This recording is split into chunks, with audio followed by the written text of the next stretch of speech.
Hello, everybody. This is the Read the Source podcast, episode number 15, Typings with Blake Embry. Along with us, we have Patrick Stapleton that is going to help us with the host, and I'm Cornel Stefanake. Thank you very much for joining us. Starting with this episode, we enable the Q&A section, so any live viewer can use the Q&A section of the live broadcast, or you can also use the hashtag #ReadTheSource on Twitter in order to place any questions. So we are going to monitor constantly the Twitter account and see if you have any questions. Thank you very much, everybody. So we can start. Blake? Awesome. Thanks for having me. So I'm going to be talking about Typings, which is something that I released a little while ago but has gone officially public. It's a replacement tool for TSD. So if you've ever done TypeScript and tried to install type definitions, this is what you're going to use it for. I'm going to jump straight into some of the source. So I'll start a screen share here. Okay. So should be able to see my screen now. Okay, so the whole module of Typings is basically on the source. It's all written in TypeScript, and Typings bootstraps itself, but we can dive into how it bootstraps itself later, because it might make more sense as we go along. So the interface that you would use with Typings is mostly the CLI, which is all under the bin directory. We've got this main Typings project, which is the entry point for pretty much the entire project. If you've ever used NPM, we've got some aliases set up. They're kind of reminiscent of, you can say NPM I, so you can also do Typings I, where you have these little shortcuts that map to different commands. We've got our argument parser, so we're just using Minimus. We've got a couple other things here. So word wrap is used later on, and then a few other parts here for spawning the subsequent processes, as you'll see as we go down, and then updating. So this is sort of what Bower does as well. They just ping you when you're out of date. So I can try to make sure everyone's up to date. So Blake, why do you have require mixed in with from in the ES6 syntax? Why do you have like both of them mixed up? Yeah, so this is a TypeScript feature, not really a feature, but just an idiom that you have to follow. So if you're using a module that isn't an ES6 module in TypeScript, you've still got to use this. Import is a keyword in TypeScript. It says instead of using const, which would just switch back to a normal required, but it wouldn't give you any type information. So you use the keyword import, which brings in type information and the actual module itself. So when this compiles down, you end up with variables. As you can see here, we've got the JavaScript file, which is the result. So that's it there. They all turn into requires in the end. But to support non-ES6 modules, or non-ES6 modules, we have to use this syntax still. So yeah, so to keep going along here, we're requiring the package JSON, which we'll use later on. Here's all our aliases, so in case you're using Typings, these are a couple of shortcuts you can actually use. You don't have to write install or remove or uninstall all the time. And then here's like our first bit of type information. So we've got an interface called args, and this is just defining basically just the interface of what the command line gives us. So when we pass it using Minimus, we're saying these two things become booleans, but then I'm also getting the type, adding the type information to that. It's kind of verbose because you can't mix both runtime and type information, but the result is that this knows what it is. So if we hover over here, we've got args is equal to the type of minimus.parseArgs and a intersection of args, the args interface, which is this interface. So what's the process.args v? Like what's going on there? And what's minimalist? here. So Yep. this here is from the whatever is passed into the CLI. So when you type node run this program and then a bunch of arguments after that, this is all those arguments and flags and everything. It's just an array of strings, as TypeScript is telling us here. So we can actually jump in here and see what it looks like. So this is the process interface, and we've got an array of strings. So we just slice the first two. The first two are in Node are always the keyword node, so where Node is running from. And then the second one is always the script name. So we don't really want those two because those two are relevant to parsing. So we get rid of those two. And then Minimist is the module we originally imported. It's just a command line argument parser. So it'll get a bunch of options, and then it just returns an object. So it turns something that's like node script JS command like verbose, right? So this is the first argument, the second argument. We strip those two off, so we end up with an array of command and this, and it passes these into what they should be. So this ends up on the underscore, which is this, and then this part turns into an object. So this in our definition back here. So we said that version and cache were Boolean. So I guess a better one would be like this, and then install or something. Yeah. And then this is passed as a Boolean, this is passed as a command, and turns into the underscore part. So that's how we end up with args here. We also, there's a feature in here called stop early. Basically what it does is it stops passing the first proper argument it finds. So once it hits a command, it just stops passing everything else. This is because I want to be able to jump into subcommands and execute those in case you have those. And I want to be able to like pass the arguments down, but we'll see that a little bit further down this file. So this part here is update notifier. We had that from earlier. It just pings the user and tells them if they're out of date. In the background, what it's doing is it spawns up a different thread. It runs a HTTP check if there's a new update of the module, and then the next time you run this, if it found an update, it will notify you. So it'll say you're out of date. The latest one is 0.6.2, but you're still on 0.5 or something like that. I've also got Insight. Insight is another module.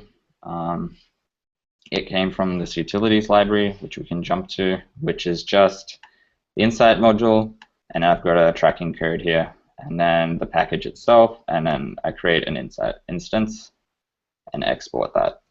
What Insight is basically just tracking things on Google Analytics. So I wanted to see how many people were using typings, so I could get and hopefully get insights on what people are trying to install or what people are confused by when they're trying to use it.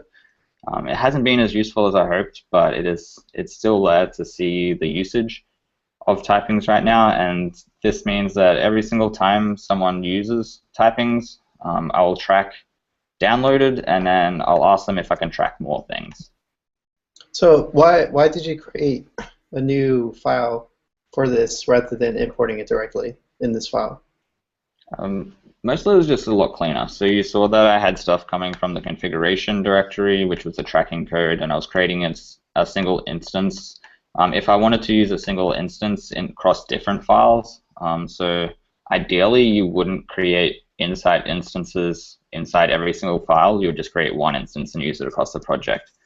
At the moment, it just happens that I'm using the one instance in one file, but I still believe it's cleaner if I happen to need to use Insight somewhere else, and then I don't need to create a new instance. I just import the same file.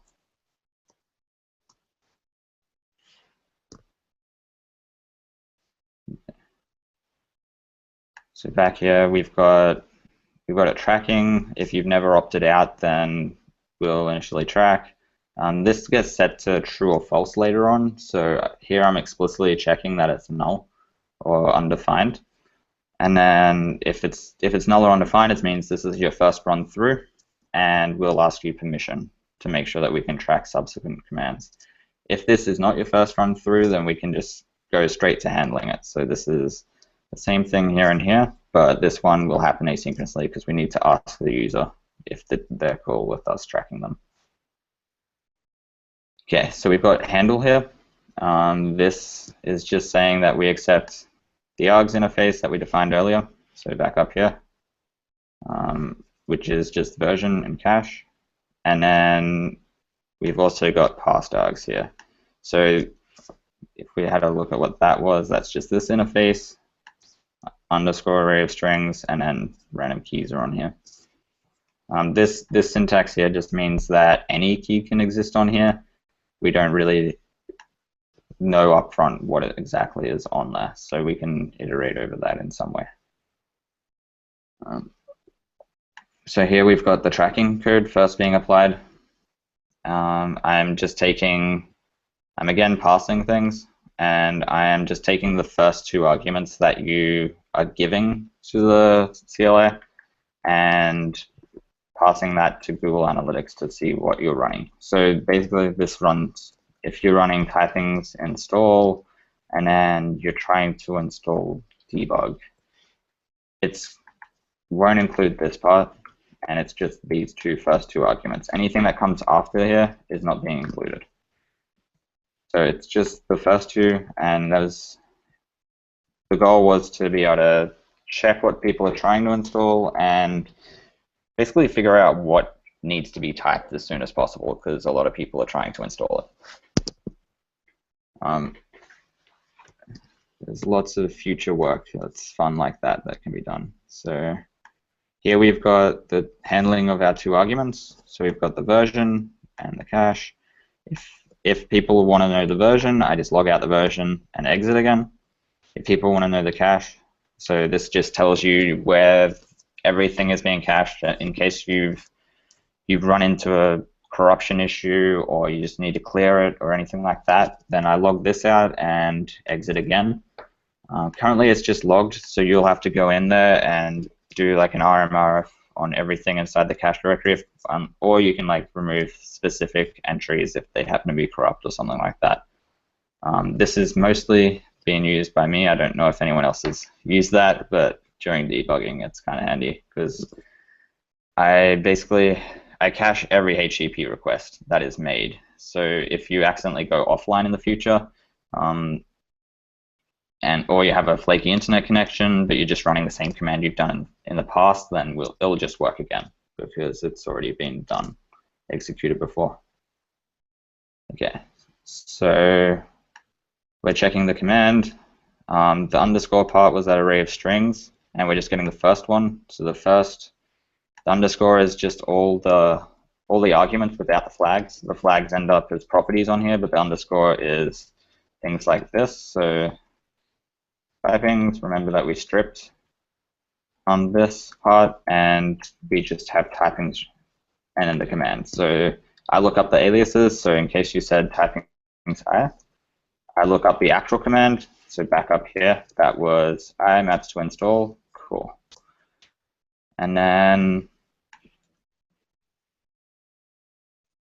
the command is a string, we can run things, so I grab everything after the first one.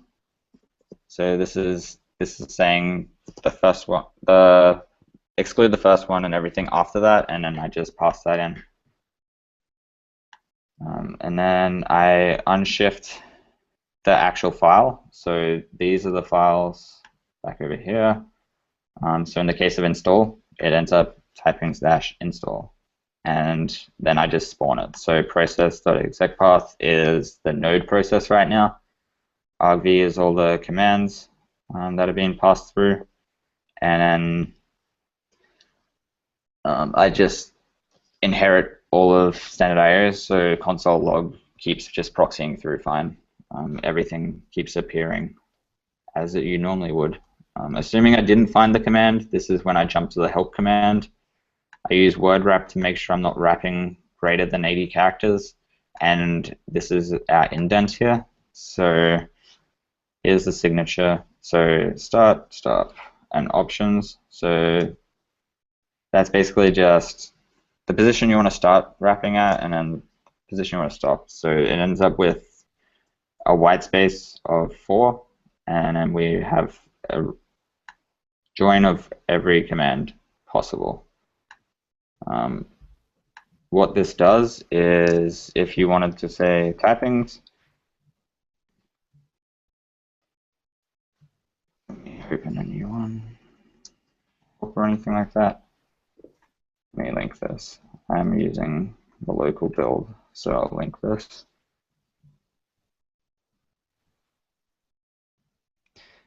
One question while it's working. Do you have any sanitization of the command line? Do you do any checks regarding the correctness of the past parameters? In what way? Like checking whether they are actually booleans or strings and numbers? Yeah, and I don't know if they're allowed. Do you have any allowed keywords or disallowed keywords that I don't have allowed or disallowed keywords. Minimus just passes everything for me, but I specify things are explicitly booleans. So in the if we go back up here, I explicitly say that version and cache are boolean, which means Minimus will only ever treat them as boolean when they're passing.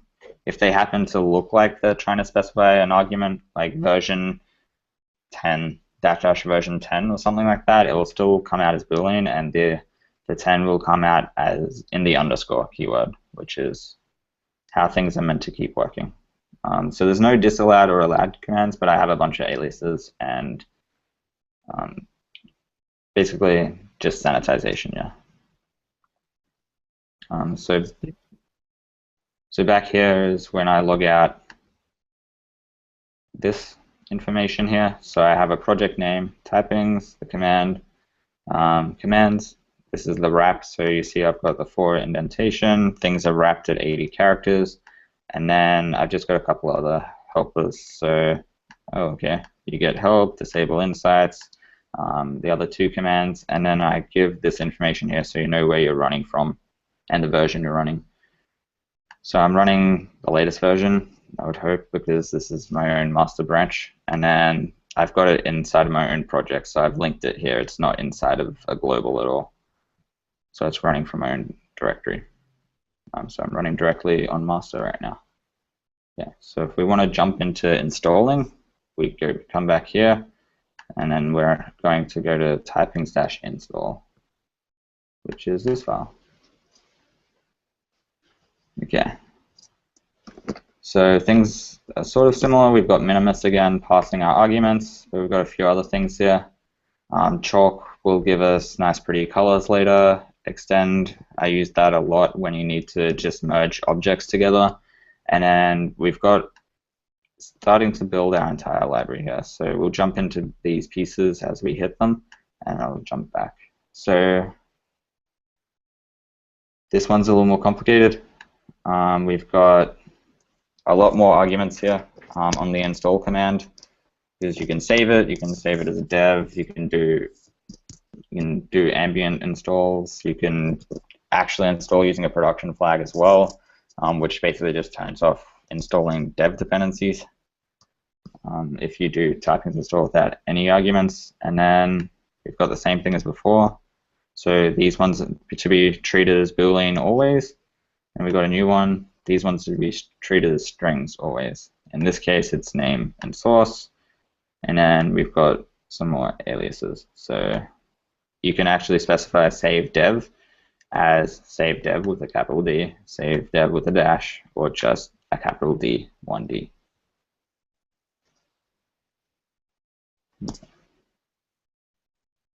If you specified help, this is the help dialog you'll get.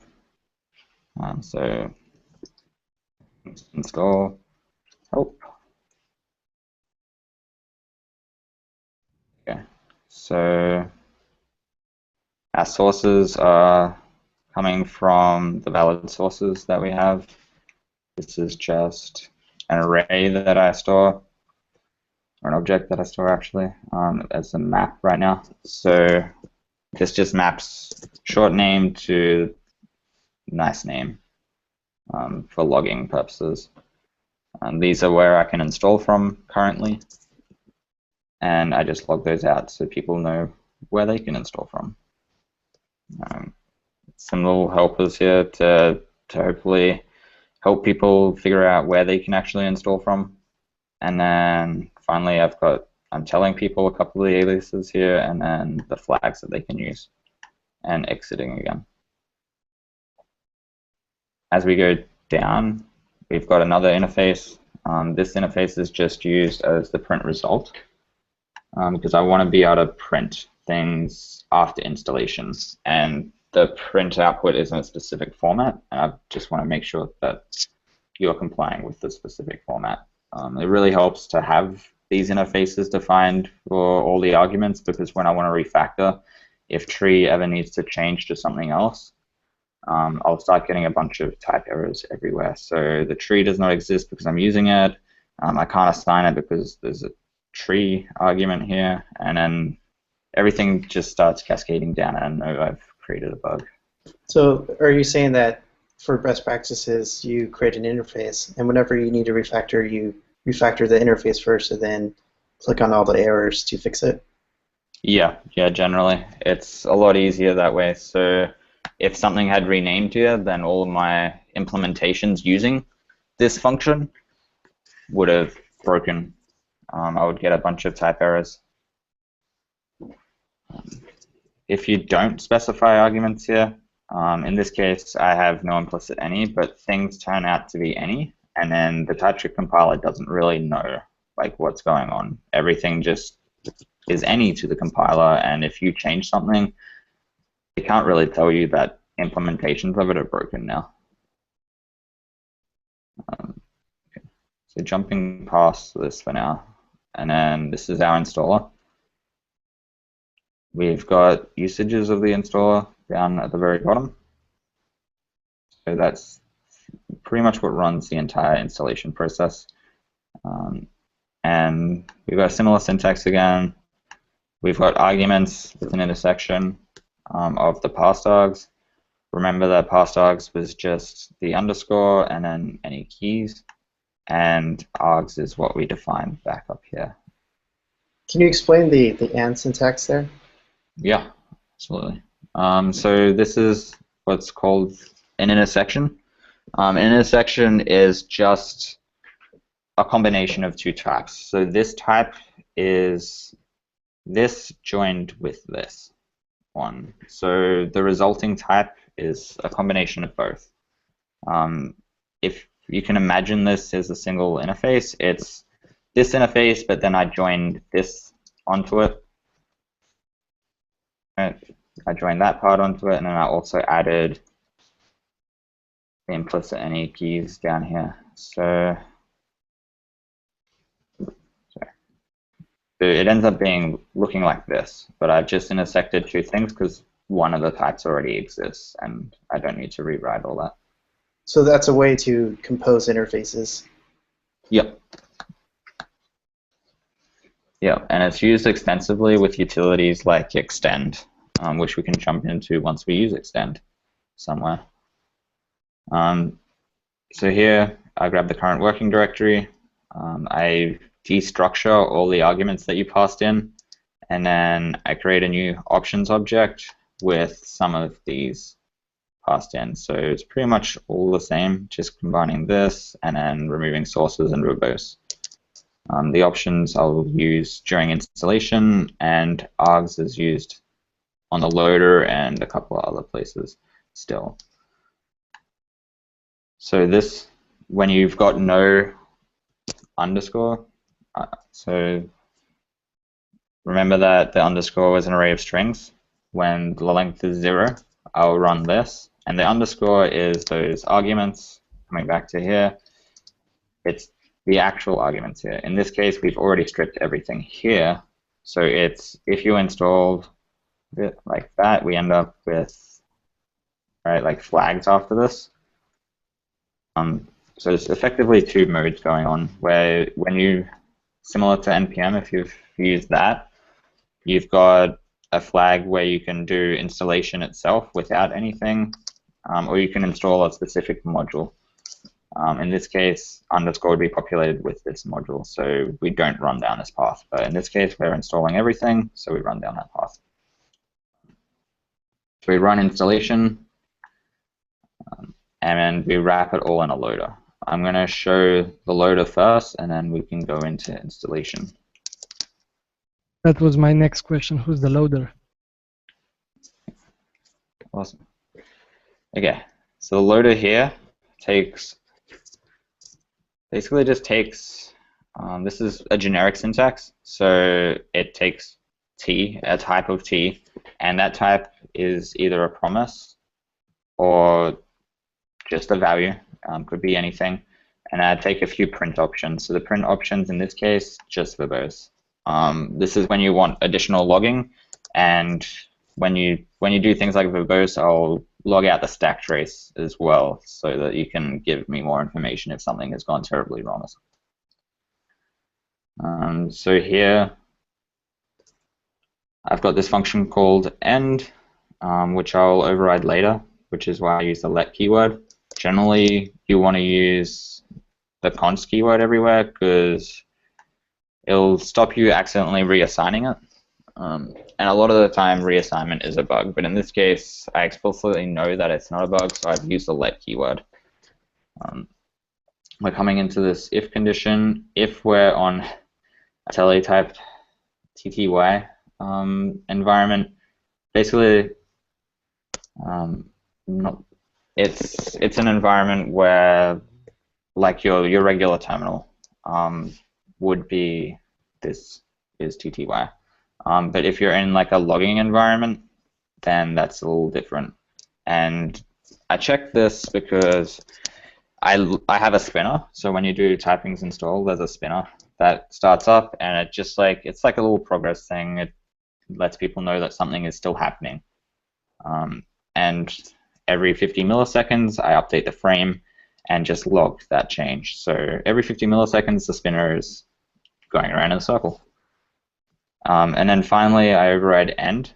And what end does is it clears the current line, marks it as done, and stops us from logging any more spinners. And I've got this promise finally. Promise finally just says run this on, if you've looked at what promises are before, a promise sort of looks like, right, okay. Then you have two methods, so you can say then, you can say catch. This is what will run on success, and this will run on a failure. So when the promise is resolved to a value, then anything that's in here runs. When the promise resolves to an error, the things in here run.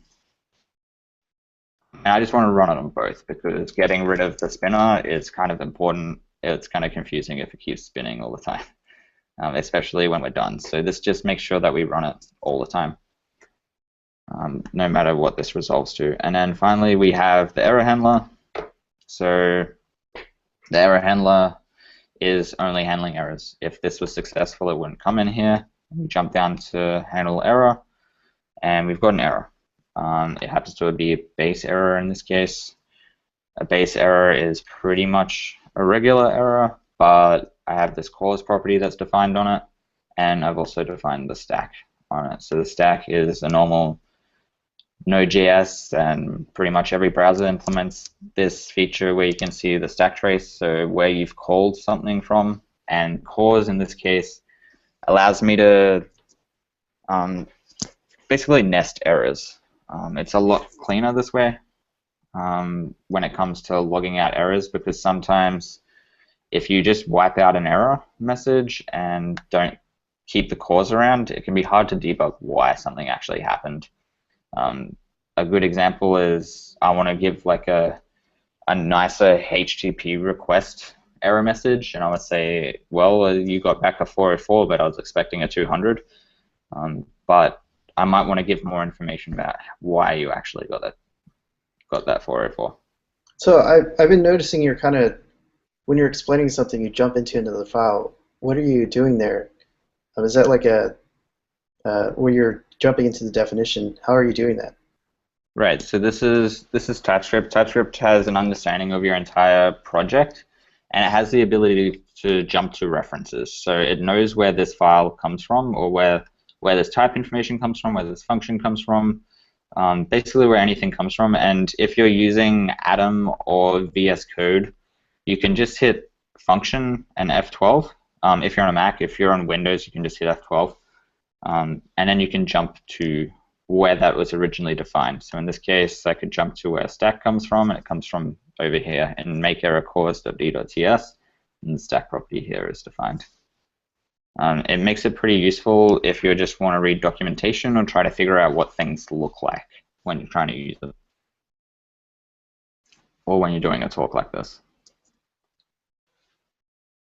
Okay. So back to logging, I just create a giant string with everything, all the information that someone might need to log if they've run into an issue. This is pretty important because people run into issues all the time, and it can stop some back and forth where you're like, oh, what node version were you on? What project version are you on? What commands did you run? Things like that. And what was the actual error, most importantly? So this gives us the error while we have causes. So it's just traversing down the cause property. I'll log all the causes as well. And let's go look at what log error looks like so you can see this. So this is a message and a prefix. And then the message is split on new lines.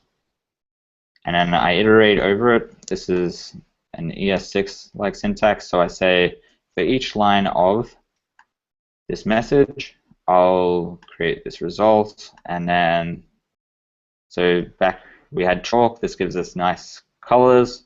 So a background of black and white text is the project name. A space here. So this is a template string. We give us a background of black, red, and then make things look scary. So things like error, things blew up. And then we have a prefix if you specify the prefix, and I just put that in magenta. So in back before we have our prefix as message or cause by and things like that, and then we have the actual lines here. So this will just make us log out error messages that look more like, let me see if I can create one, but it looks more like NPM. It would be awesome for that repository to exist. Which repository? The one that you just typed, the random one. Okay, yeah, that would be terrible. That would be a great demo. Happens to exist, but yeah. So this shows like what we've got up here. So we've got the background black, text is white, background black, an error code, and then the prefixes and the messages themselves. So unable to find logos in the registry. Did you want to try installing as ambient typing, and then just some things to help, and then hopefully a link that people can be like, oh, I want to help out. Let's go to that link. I've got any extra information here in case it's a critical error and you need help. It tells me where I'm running it from, the system I'm on, the commands I actually run for it. So this, you can see that like the first command, as we discussed, was the node path. Second command is the actual file that is running. In this case, typing-install.js, and then any commands that come after it. So it's pretty much just this, but a little bit different, a little bit restructured. Is the unable to find the error message built within the framework, the application, or is coming from, I don't know, from the HTTP request, the actual HTTP request? It's coming from the library itself. Yeah, it's not coming from the HTTP request. I just know that it failed to, like it hit this point when HTTP comes back and says 404. But we can jump into that once we get back to the installation process. Okay. So back down here, that was everything we saw. If we have a code, I'll do that as well. And then if you need help, report the issue at the issues homepage. This stuff, yeah. And then I just log everything that I just created and exit with an error code. Okay, so back here we had the loader, and now we can run install. This will be installing everything because there's no arguments passed in.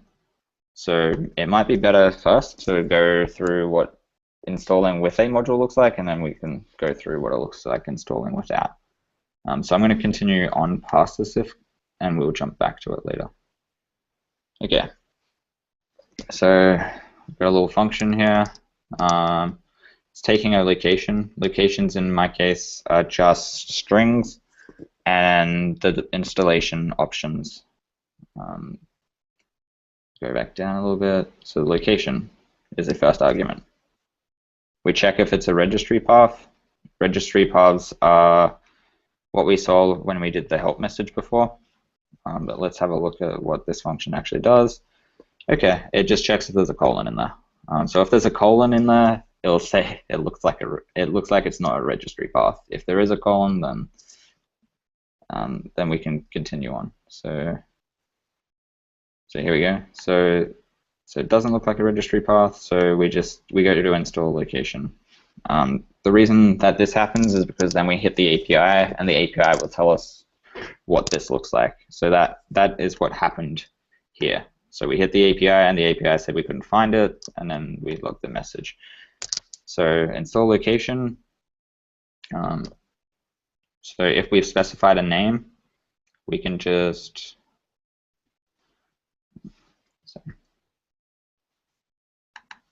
right. So sorry, I've got this back to front. So is registry path, and in reverse. So is registry path is that this is a registry path. This is not a registry path. So to emphasize that, there's a colon here. So it's not a registry path, and we come in here. If you specified a name, then we'll just go straight to handling it. If you didn't specify a name, then I'll ask you what the name probably should be. So to see what that looks like, here we go. So we've got a prompt here, and you can see it sort of looks like this. So what is the dependency name? And the default value here is to infer what the dependency name is. In this case, there's no default because it couldn't infer it. But if we had the whole registry, so something like, okay, I'm installing from myself, and then this, right? It inferred a name of debug, and it just inferred that from checking this part here. So what the repo was called, and then I strip off things like the keyword typings and typed and stuff like that, and then I just prompt that here. Assuming that this is right, we could just hit enter. Assuming it's wrong, we could say what it actually is, and we can try again. But this couldn't resolve, so we get another error message, unable to resolve it, because this doesn't actually exist on my user. And then here we've got a caused by. So as I was saying, it's a little bit more useful to give us that little bit more information of why something happened. In this case, it was because this specific request responded with 404, but we expected it to be a 200 code. Same stuff we were looking at before. Okay, so back over here, we can look at what infer dependency name is. Okay. So we pass the dependency. Passing the dependency is we get the raw string. So that was the whole string here. We split it on the protocol, which is the colon, and then the type is the first property. So let's look at that. Okay, index of colon. If it isn't there, then that. Otherwise, everything before the colon, everything after the colon with normalized slashes. So backslashes turn into forward slashes. Okay. So if everything before there was file, we'll check file, we'll normalize the source, which is this, and then so normalize would just give us the full string instead of a relative path, and then we get the file name, which is just the actual file name, so excluding the whole chain of paths, and then I check whether the files are stuff that I expect. And in this case, I can only expect config files, which is typings.json. So project name, typings.json. So in this case, typings.json. And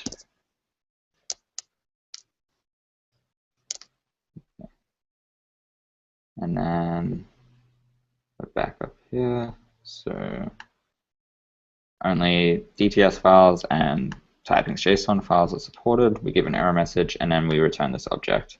So this gives us like a bunch of properties that helps me resolve later on. I defer to passing the string that I'm given quite a lot, so I just get this object back. The original string, the type of installation it was, and the location it ended up being. So in this case, it's the full location to the path on the file system. Assuming we're using GitHub, we get the Git from the path, and then the location ends up being this long URL here. We've also got Bitbucket. Looks pretty much the same as GitHub, but there's the URL is slightly different. There's like this raw part in here. Didn't they just change the URL some days ago? In Bitbucket? Yeah. I know that I had some problems using it. Okay.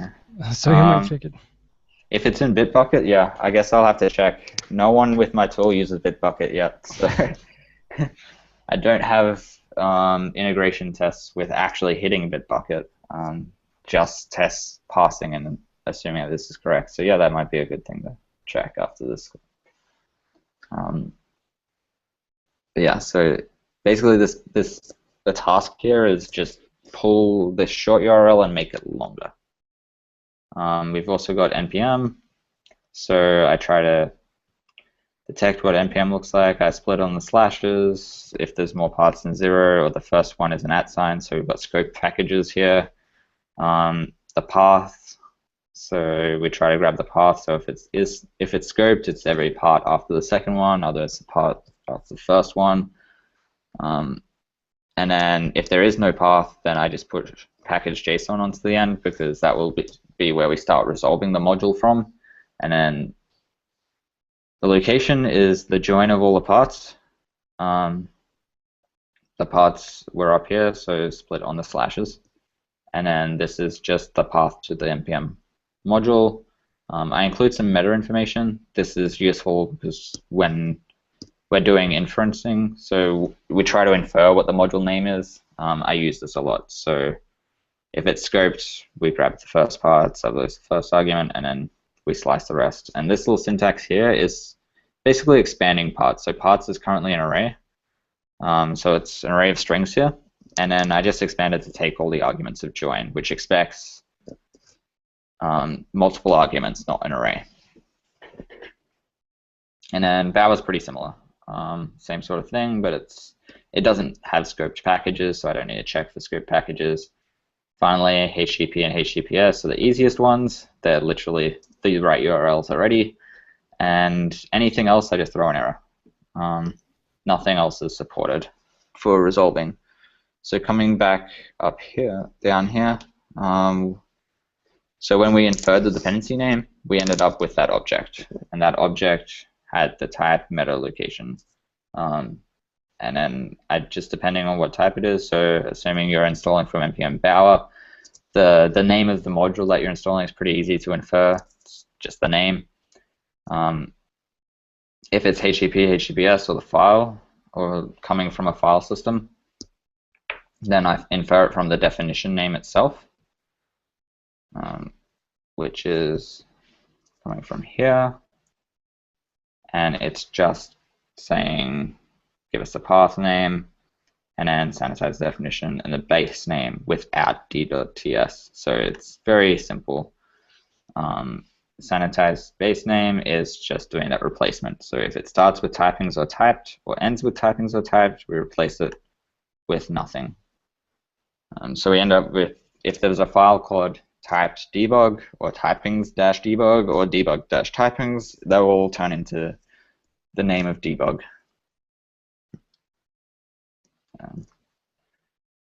Okay. I bet that GitHub is the most used one. Absolutely, yeah. Yep.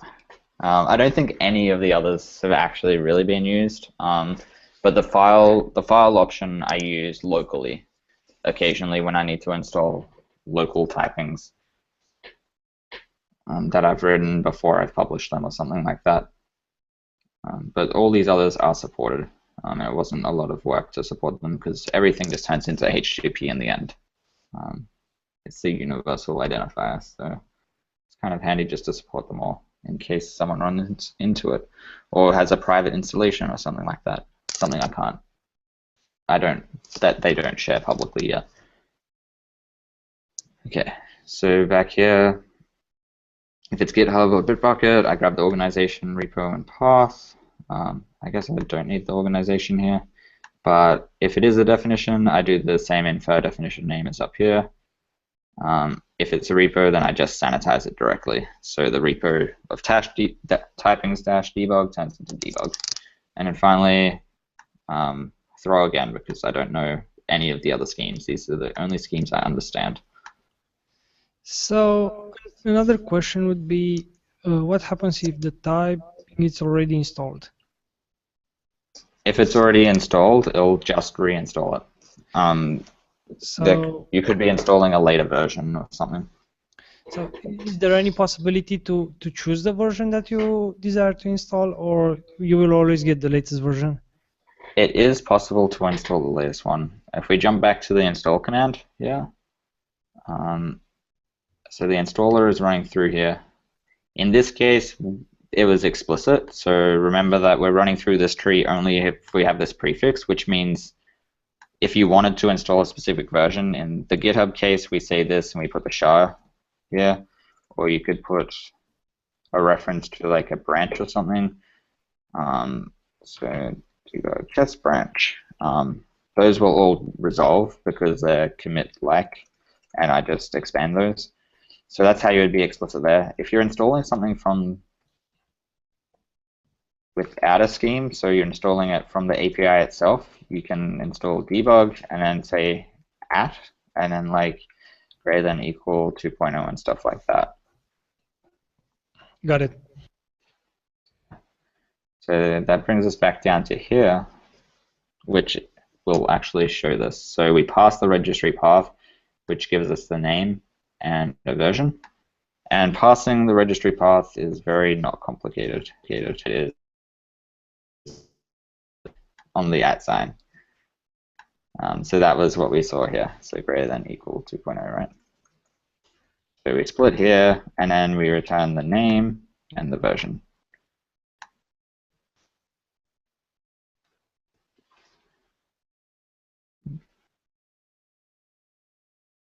Okay.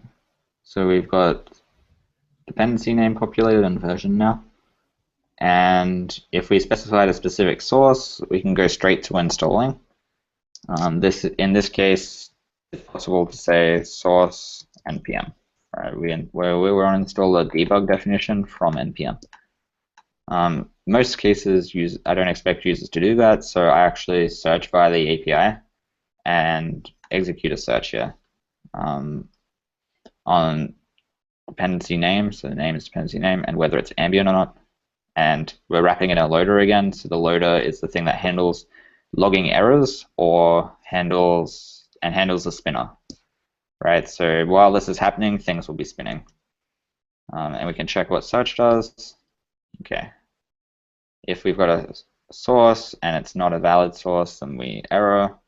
Otherwise, we grab the properties we want. So we pick the properties off of options that we want. In this case, this is everything we can query with, and then I read JSON from. I have a lot of these from methods, which we can jump to in a second, but I have like two modes. So I have a lot of read JSON or things without from, and then I append from to a lot of things to just be completely transparent about where I'm grabbing something from. So in this case, it works over HTTP. I don't really need to know that it's a HTTP request. I just need to know that it will resolve eventually. And the registry URL is api.typings.org. Great. And then I stringify. This is from the query string. So I'm stringifying it as a query string and then sending it all to the search URL. If we jump into read JSON from, so this this defers to read file from. We strip the bomb character, and then so the byte order if you have that, JSON will fail to pass, so you always need to strip this. And then I pass JSON. So let's jump to read file from first. Okay, is HTTP, read HTTP, otherwise read file. So read HTTP, going back up. So it takes a URL and returns a promise of a string. And I've got some bits and pieces here that are coming from configuration, so a typings RC file. People can specify proxies and different options in the typings RC file in case they're behind a corporate proxy or anything like that. And then I just create a proxy to run through. So if you have a proxy, I create that, otherwise null. This here is a specific request library that I authored and have been using here because it implemented all the plugins I needed. Stuff like the file caching just turned into a plugin. Stuff like checking that the status is correct is all just plugins.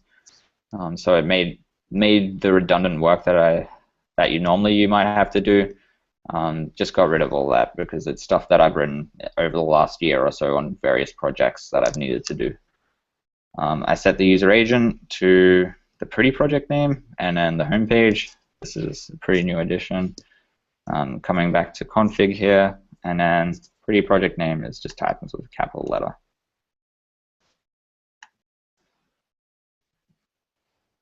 And then we've got a bunch of other options. So the agent might be the proxy agent.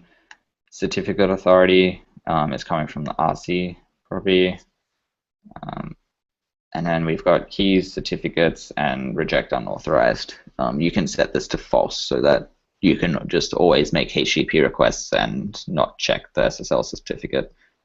Probably bad. Don't want to do that, but it's there in case you are behind a proxy and can't get any other thing to work. These are the base plugins I'm using. So I use a headers implementation on Popsicle.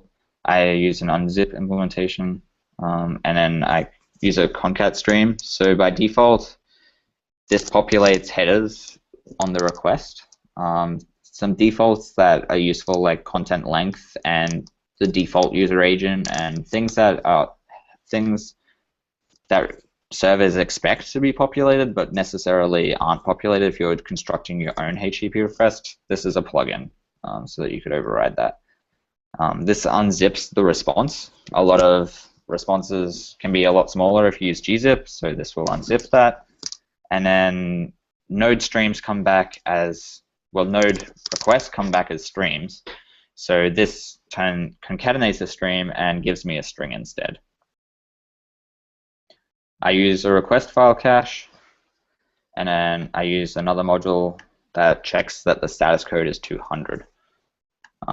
If we go back here, this plugin here is the one that's actually causing this caused by message. So it's saying it responded with 404 but expected it to equal 200. That's because the plugin, we've said that we expect things to equal 200 all the time. And then finally the response, and then I just return this response body. But the response itself could be much bigger. There's things like headers on there that may need to be populated. And I do a little debugging here. This is because I run into places where weird things were happening. So it's possible to enable debugging on this as well and see what's going on. Okay, so we ran through pretty much how reading JSON over the file system is working, or over the HTTP rather. So back here we did the search, and then back here, see if I can find where search came from. So here we are. We're back here. We just dove all the way down how searching works. And what we ended up with is an object. And that object is defined by the API, but it's a results object. So results has a name property, a source property, a homepage, description, and it's an array of these. If there are no results that come back, that's where I want to prompt and give you that error message. So we had this error message before. That is the one back up here. And that's caused because we couldn't find anything in the registry.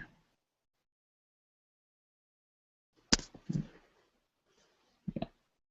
So if results equals 1, then we prompt whether you want to continue installing this one, and it's just a confirmation because there was only one result. We just say whether it's the right one or the wrong one. Finally, if there was more than one, we say we found multiple of them. We give you a choice, which is all the results. The messages are where they originally came from. So the valid sources map is the keyword like DT to definitely typed, and NPM lowercase to pretty names, basically. So we're just logging a list of the pretty names that you could have. So this feature to install, to prompt a confirmation if you want to install, if the result is 1, should be existing in every installer ever. That's awesome. Mm-hmm. Yeah, it's just because, so the reason that the prompt always occurs is because typings has type definitions for more than one registry. Like technically you could be typing things from GitHub or Bower or things like that. 99% of the time you're probably going to be typing things from NPM. So the message might be a little bit annoying, but yeah, it's just giving you an option in case you're installing the wrong thing. You can quickly abort and try to find it yourself or something like that. If you had multiple things, I would ask you if there's multiple places that it could be installing from. And then finally, all of these end up at install from. Okay, so all paths lead to install from. And we have the source string now, so we know where we're installing from.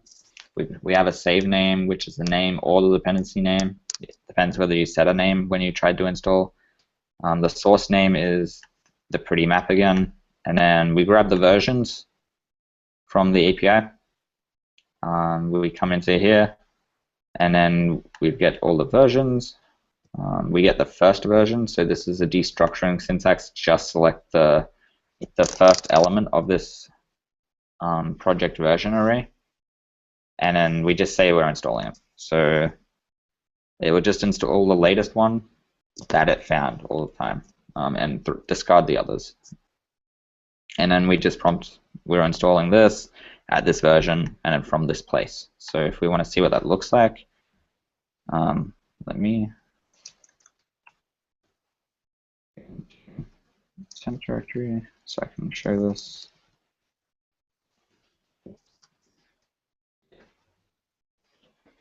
So we've got the spinner running, and we found debug typing this for npm. Continue, this is the prompt. Yep, we want to continue. So installing debug at 2.0.0 from npm, and then we print a dependency tree.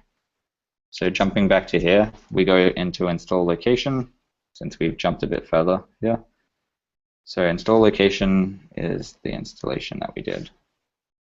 Okay, we're back up to here. So we've basically got back to where this shortcut ran before.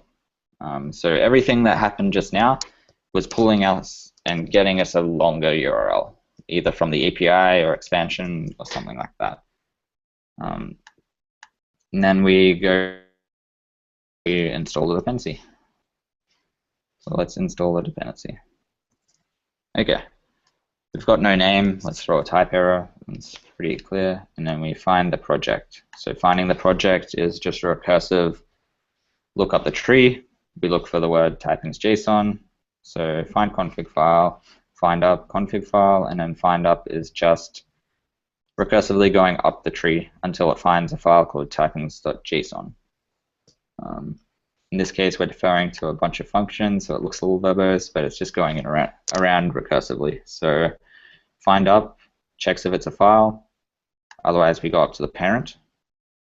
If we go to the directory name of the parent, if they're the same, so we basically hit the root condition here, we can't go any higher, we reject everything. Otherwise, we go up again.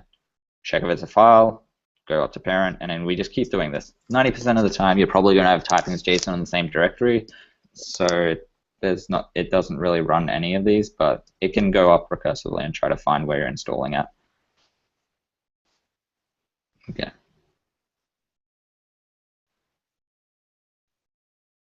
So now we're running install2. We've got extend running, extend options with the current working directory that we found that you wanted to use. Otherwise, we install it to the current directory anyway, assuming we couldn't find the typings JSON file. Sometimes you might not have a typings JSON file and you just want install to work anyway.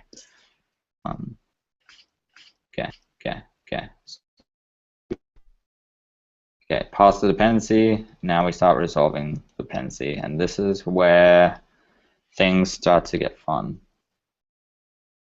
Okay, so resolve dependency.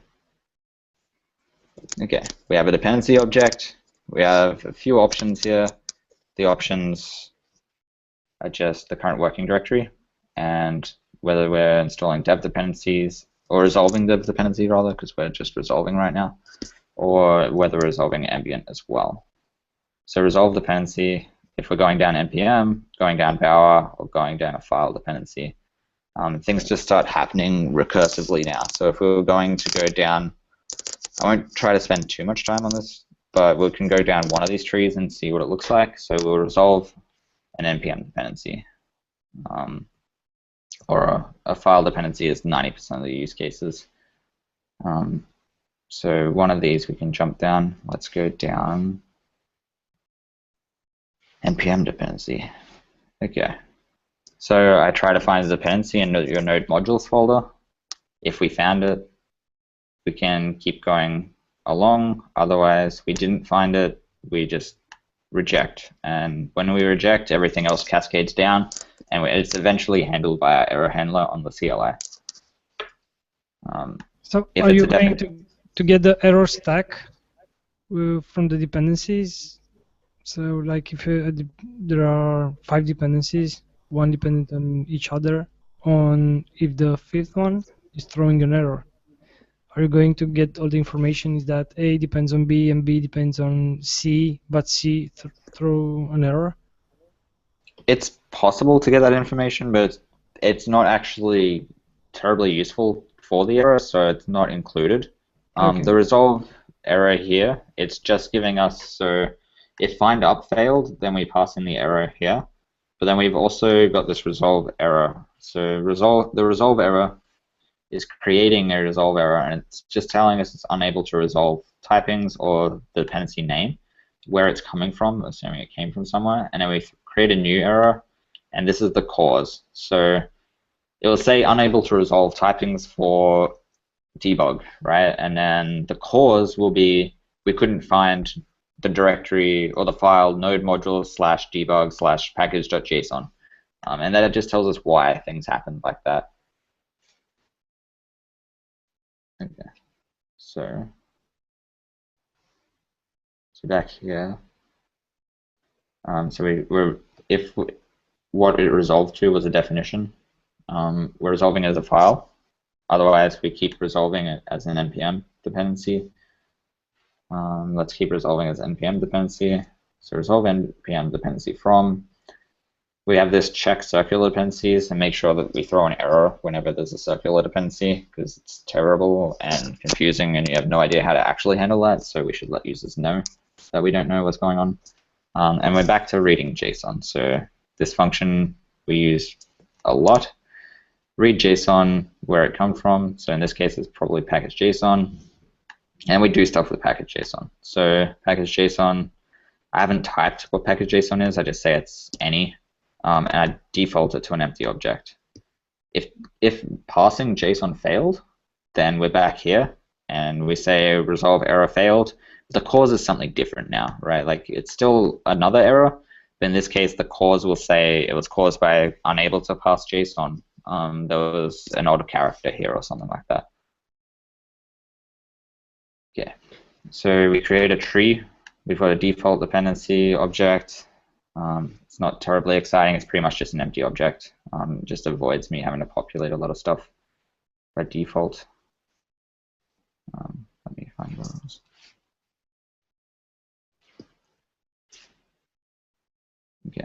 and then we just extend that with this object here, and we get a tree. And we just get stuff from the package.json file. So these are properties that you're used to. So name, version, main or index.js, the browser field, typings field, a browser typings field as well, which is pretty much unused at this point, but it's kind of supported. And then I specify where source, raw, and the parent is. So if this is resolving, like you said, we're 4 down in the stack, then we know what the parents are, and we can tell them that it came from this thing. Okay, so we've got a dependency map. We grab all the dependencies, so that's dependencies and peer dependencies together. Otherwise, we grab the dev dependencies, and the dev dependencies are only used if we actually have the dev flag enabled, because you don't want to install that. You don't want to try to resolve dev dependencies deep inside the tree. You just normally want it at the first level. So we grab the dev dependencies if that's set. Otherwise, we use an empty object, and then we start resolving. So we say resolve dependency maps of npm, and then we also do a resolution on maybe resolve type dependency from. So this is our typings.json file, and we're saying maybe this is a typings.json file. So there's 2 trees we can explore right now. I just want to show that once that is done, we just merge these dependencies together. So dependencies get merged together, dev dependencies get merged together, and we just return the whole tree. So going down here, if we're resolving npm dependency map, we check the directory name of the current source, we grab all the keys, and then we just do resolve the npm dependency again, but instead starting from our package.json that we're at right now, because that's how node resolution works. So we start resolving that same thing. We resolve the package.json, the custom resolution scheme, so the raw scheme that we're trying to find is this. So I pass that in as well, improving a little bit around the error messages.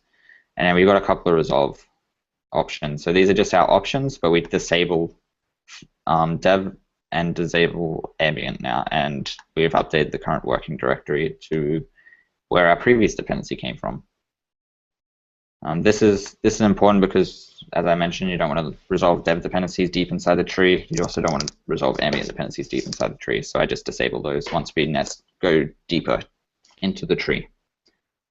We've got this interesting property here. So this is a partial function, and it's zipping an object and the keys, and then whatever is coming from this. So the result of this is our object, and then, well, rather an array of objects. So because this is an array of promises, so we say promise all, then gives us an array of promises resolved, and then I zip this together with the original keys that we mapped on and the values that come back from resolving those keys. So we end up with an object. Coming back up here, and then maybe resolve type dependency from. This is a much more common tree. This one we just say we resolve the type dependency from, but if there's an error, we just resolve the default dependency, because if there was an error, then it doesn't matter. This is why we prefix with maybe. So now let's resolve the type dependency, and checking the circular dependency again, read config from. It's pretty much read JSON from. It's the same sort of property here. As to there, but there's a little to-do where I'm meant to give better error messages. So read config from is read JSON from, then pass config, and then here I just return the config again. In the future, I've got this note to remind myself that I should give better error messages. So in the case that the dependencies key is not an object, I should give nice messages that it's like, oh, the dependency key is meant to be an object, but I got this value instead. That's just a reminder to help users in the future. Okay. Okay, I think that we should come to you should wrap up this presentation soon. Absolutely. Sounds good. Okay, I'm going to race through some of the rest. So we've got another tree here. We've created a new tree. We basically do the same thing in NPM. We're resolving dependency maps on everything here, creating a new tree, and then this whole thing is recursive. So you could end up going into NPM again, back to typings, files, and all over the place here. But it all just keeps resolving recursively. Back to resolving dependencies.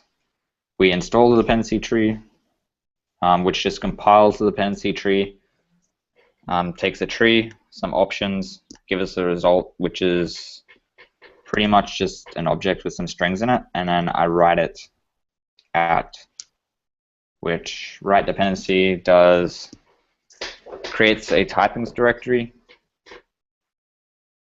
It writes a file, and then it transforms a DTS file, and I just run these both at the same time. So I create a main file and a browser file at the same time, and then I add them all to the DTS files, and then we get the output.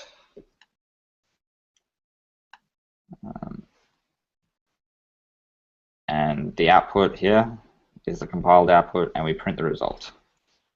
So print result, and result gives us references that were found during installation. So compilation strips out references, but it's useful to know what those references actually were. So I say references weren't installed, but here's some of the references that they were. I do the same thing with missing. So if there's missing dependencies, I'll also print what those were out. And then I also log the dependency tree itself, which there's this little module called Archifier. So I use that, and it gives us a dependency tree, which gave us this little structure here.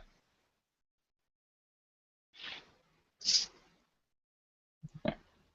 And that just generated this, and then passed it off to Archie, which is this dependency. Okay, so I've raced through it quickly, but I think there's possibly time left. So if there's time left, then I can go into compilation a little bit more, or any other part that I just raced through very quickly. As you wish. Okay. So the compilation sounds really interesting. So if you can go into that one. Absolutely. So just briefly, this is what things look like. So when we were going through install, the command was in the root here. All the commands, the programmatic interfaces are here. All the CLI interfaces are in this bin directory up here. I've got a lot of utilities here. So we looked at the FS directory when we were reading the FS file, when we were reading JSON files. We've also got things that handle references inside of files, the RC, which reads typings RC files, things that parse dependencies, work with paths, basically things that are required here. And then we've got a lib directory, which is more complex stuff. So dependencies was the resolving of things. We've also got compilation. So we'll go to compilation and see what that looks like. Here we go. So we've got the compile function. And it gives us this dependency tree. So the dependency tree is already resolved. We've got a couple options here. Options aren't too interesting. They're just the current working directory, name of the dependency we're installing, whether it's ambient or not. So basically whether we know it to be a global dependency or not. And then whether we want metadata to be printed as well. This is mostly a development flag, the meta stuff. Okay, so here we go through compiling a dependency tree. This is pretty messy. It's a giant recursive function, just like resolving, except instead we're basically generating one giant string.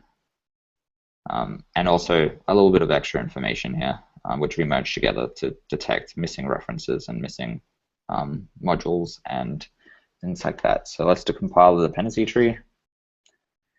Okay, compile the dependency path. And we get our string options. we call a function to get stringify options because these are cached on subsequent requests. The reason it's cached on subsequent requests is a lot of the time we won't need to run the same request twice. And we want to know when things have been already resolved, so we're not printing out duplicates. This also is handling when we have a typings property versus a main property. We resolve via the typings tree instead of the main tree. This is a TypeScript feature to support typings, so I also made an effort to support this. And then the browser field. So the browser, so I've got this note to make sure we warn in the future, because you shouldn't be using typings with the browser field because TypeScript doesn't support that yet. So if you're using the browser field, this is something that Browserify and Webpack uses. They basically use this thing that says either this is an entry point, so it's a string, or it's a map of modules to the browser version. It replaces as you resolve and allows you to basically require a whole different file instead of the main file when you're in a browser environment. Makes it a lot better when APIs are completely different to Node, but you're using Browserify or Webpack. So I resolve the browser versions, and then I keep track of imported, referenced, and dependencies in different objects, and then I create a new object, which is our stringified dependencies. The stringify options. Okay, compile dependency path. In this case, we're at the root, so I just pass in null. And the reason I pass in null is because it will resolve from our entry file. So if path is null, go down this tree. If entry is also null, then I'll do a rejection because it means you tried to install something with typings.json, but it didn't have a main or a typings field inside of it. And I don't know what you want me to do on that. So I give an error here. And then we go down stringify dependency path. If you had a path that also goes down this, and they both just resolve from the current directory of that tree where it originally came from. Stringify dependency path comes in here. We check the result path. So we get the path, we normalize the path to a definition, basically replacing .js with .d.ts. And then get path is grabbing the path. So if we did the replacement where browser is from here to here instead, then we're grabbing the browser field there. So we're resolving what basically our environment is telling us instead of what it really is inside of the main path. We've got this expansion syntax again, and then here we go. So if it's a module name, we load it by a module name. Otherwise, we do a cached read file from. So we read the file from either directory or over HTTP. We use the TypeScript services to pre-process this. They give us some interesting information via pre-processing, such as things that are found in the ambient external modules, or whether it is a lib file and things like that. Makes parsing a lot easier. So if it's a lib file, we don't want to compile that. But we keep track of this because we want to know if there's ambient modules. Because if you're installing via ambient, or installing without ambient rather, and there were ambient modules, we want to give an error saying that you've tried to install this incorrectly. We find the imported files. So imported files are mapped to resolve from with module name, so it supports module name resolving. And reference files are just the regular resolve from. So if we want to jump back up to here, it's basically if 2 is null, or 2 is a boolean, or it is a module name, then we return 2. Otherwise, we resolve it from like this. The boolean check and the null check is because of the Browserify field, the browser field in package.json. Okay. So if it was ambient, I just grab all the dependencies and import them all anyway. We grab the imports here, so we map over all the imports. We grab the path again. If it's already been imported, we skip it. If it's an ambient module, we skip it. So ambient modules are those modules that are already declared inside the same file. We don't resolve those. We set that it's already been imported, so the next time we come through here, we will return, so we don't compile the same thing twice. If it's a module name, we reload it by the module name. Otherwise, we go through stringify dependency path again, and we're just doing this process recursively again. Now we've got all the imports.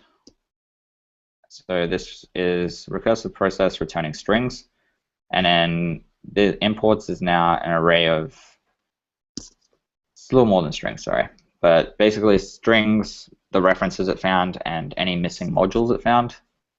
And we start actually stringifying the files together. So we stringify each of the files, we grab the references, we start tracking the missing bits and pieces, contents. So we're just generating missing references and missing modules, and creating contents, which is just lots and lots of strings. Then we join all the strings together by 2 new line characters. And that's how we got that object here.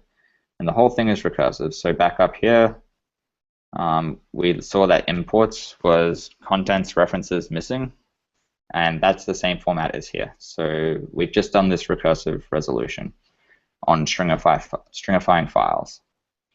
Stringifying files is just stripping out the references, using the TypeScript services to create a source file instance, and then adding a little bit of metadata to say where it originally came from. So it was compiled by typings at a certain version, and this is where it came from. And then we are rewriting the file somewhat because TypeScript has passed it for us, and we want to get some information. Rewrite certain bits and pieces so it's valid TypeScript still as we refactor it. Yeah, so we process the tree. The tree is the TypeScript source file, and that's when we start. It's a syntax highlighting fail, but we've basically reading through the entire tree recursively. This originally came from DTS generator, and I adapted it to what I needed. But it's taking the AST of that TypeScript gave us and generating a file. Generating code, yeah. And then once we generate the code, we've got files again. And we pass in the source file, a replacer, and read. So reading is doing some things where I replace additional white space, because occasionally I want to strip white space to make it look prettier. Up here we have a replacer, so certain nodes I need to rewrite. If you're doing exports or imports or bits and pieces like that, so exports or imports, and it's a string. So it's currently a string, but it's inside an import or an export. I rewrite the path and return a string. If I detect a certain type of export, so I can rewrite that part. And then if it was declared, I get rid of the declared keywords. So I strip out the declared keywords. And then if it's an external module reference, so which is this require, I rewrite the require itself as well. So I grab the path, rewrite the path just as I did up there, and return the new path that I'm going to. This is because, so let me show what this looks like when you finally get it, and then we can close up because I think I'm running out of time. So let's go debug. If we want to see what the result of doing this looks like, you can have a look at it here. So we ended up with one file, and we see that it was compiled using typings at this. The source was from here, and all of these have been rewritten. So we've got the declare module. It's all wrapped in this bits and pieces. We declare another module here. It did this because it detected that there was this type of export, so we do this type of import. And the tildes are appearing out of nowhere, so it's rewriting the input paths. These are all being rewritten on the fly because it knows what the node types are from TypeScript giving us the AST. Okay. So I think that's it. That was quite quick. Is there anything that was unclear? I think that you managed to give us a really detailed explanation of the code. This is, my opinion is that this is really impressive. We use these kind of tools every day, but we do not know how they are implemented. So this presentation is a good source of inspiration for everybody that wants to write such installer. Yeah, I also thought it was a great way of explaining like how a Node project would work with TypeScript and the benefits you would get from TypeScript in the Node environment.